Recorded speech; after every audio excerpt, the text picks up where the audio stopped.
Hi guys, আমি আজকে রান্না করতে চলেছি মটন কষা। দেখতে পাচ্ছেন লাল লাল মটন। দেখেন কাঠের আগায় রান্না করব।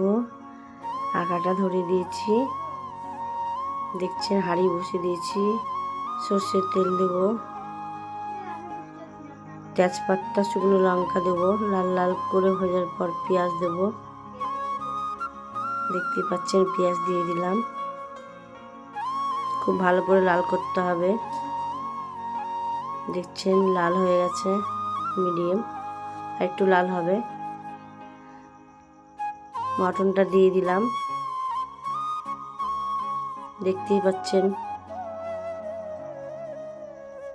1.5 কিলো মটন আছে।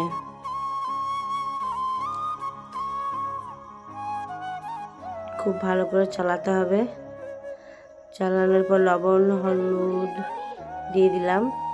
15 মিনিট কষাতে হবে। দেখতেই পাচ্ছেন আমি কষাচ্ছি, সেইভাবেই রান্না করবেন, খেতে ভালো লাগবে। দেখতেই পাচ্ছেন কি সুন্দর। মশলা দিলাম, জিরা মরিচ ধনিয়া আদা রসুন গরম মশলা দিয়েছি। মশলাটা দেখানো হয়নি।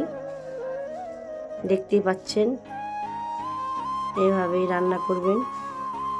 দেখতে পাচ্ছেন, দেখেন হচ্ছে। দেখতেই পাচ্ছেন, দেখেন মটন। এইভাবে খাবেন, খেতে হেভি লাগবে রান্না করে। দেখতেই পাচ্ছেন।